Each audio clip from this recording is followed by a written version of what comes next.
Takes us to Puerto Rico, where bird flu actually in the mainland has resulted in a spike in prices and a shortage of eggs in Puerto Rico. Our Francis Felix reports today on the effects, the impact this has had in Puerto Rico. An outbreak of bird flu in the U.S., increment in production expenses, and damage by Hurricane Fiona have caused high prices and egg shortage in supermarkets in Puerto Rico. The bird flu outbreak adds to the low production of egg and inflation situation the island was already facing. Consumers are seeing an increase in the price of eggs and not enough supply. U.S. authorities have been battling with the bird flu outbreak since last January, and it is already in 42 states. But how this impacts the local industry?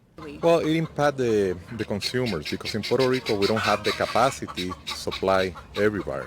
So the demand increases and then that product is not coming from outside, so the local producer needs to do something about it. But with hens, it takes you 6 months to get a little chick ready to lay eggs. So it's not something that can be handled immediately. In Puerto Rico, the price of a single egg is 50 cents.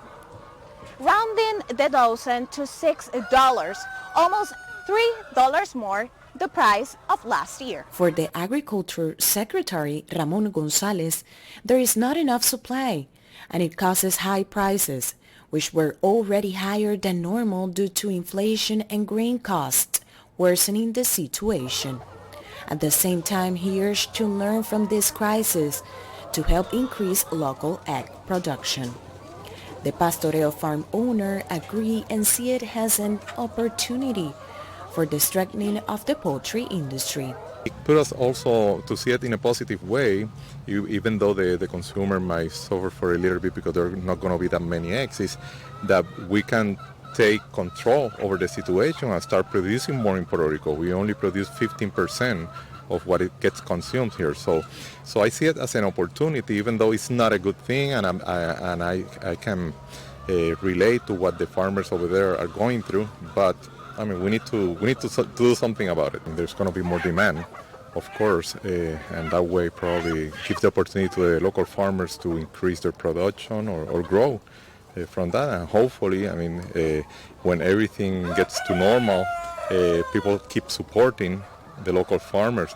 Agriculture Secretary projected that for the winter the outbreak must be controlled and hopefully better prices could be seen in a few months. Reporting from Dorado, Puerto Rico, Francis Felix. All right, thanks so much, Francis. Meantime, in the Bahamas, government there has announced an increase in the minimum wage and temporary price controls on certain foods amid a spike in inflation. In a radio and television broadcast on Tuesday night, Prime Minister Philip Davis said the minimum wage could be increased from $210 a week to $260 a week.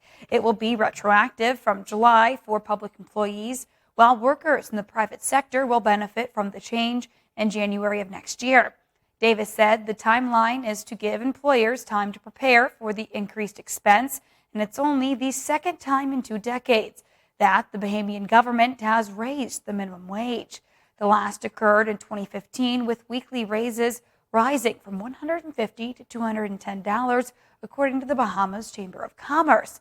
The price controls will remain in effect for 6 months and then be subject to review. The cost of living has long been high in the Bahamas, which imports many of its goods and dependent on tourism. The higher minimum wage will benefit tens of thousands of Bahamians. Will the increase help? Yes, it will.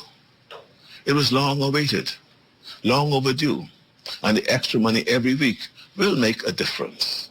However, we are aware that this will not eliminate the hardship of trying to make ends meet in today's economy. Instead, it represents progress on the way to a livable wage. The raise was negotiated by the National Tripart Council, which includes the government and representatives from the private sector and unions. Our shared goal was to raise the minimum wage without having a negative impact on employment or job growth, and we believe that has been achieved. And switching gears now on comic book covers and inside the pages of graphic novels. Latino comic fans are seeing more superheroes that look like them. Christian Bienvenides looks at what some illustrators are doing to help close the representation gap in the comic book industry. At this Long Island, New York art exhibit, all eyes are on La Borinqueña, a character hoping to turn the page on what a traditional superhero looks like. When you're a little kid and you only see superheroes that don't look like you, it's hard to imagine yourself as a superhero. Which is why Edgardo Miranda Rodriguez created La Borinqueña, an Afro-Puerto Rican superhero. Many fans come to me and say, oh, she looks like me. She looks like my sister. She looks like my cousin. She looks like my mom. And that's so impactful because the underrepresentation of superheroes of color is real. After Hurricane Maria, La Borinqueña teamed up with Wonder Woman to visit devastated parts of Puerto Rico. When Hurricane Fiona hit, Miranda Rodriguez got messages like this. Wow, I really wish La Borinqueña was real.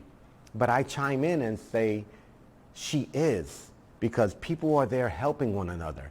Comic fans still see some missteps in the industry when special Hispanic Heritage Month covers depicting heroes with street food set off an internet backlash. Green Lantern illustrator Jorge Molina worked through the controversy with DC Comics. I think in the end, I'm very grateful that we got, this version out there. It's his original version, evoking a famous mural honoring Mexican women.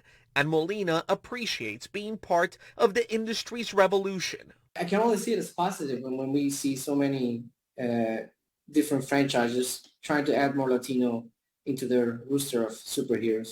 La Borinqueña represents hope on so many levels. She is capable as a fictional character to give all readers an alternative representation of what a hero should look like. Both Molina and Miranda Rodriguez say Latino superheroes have the superpower to change the way young readers view themselves.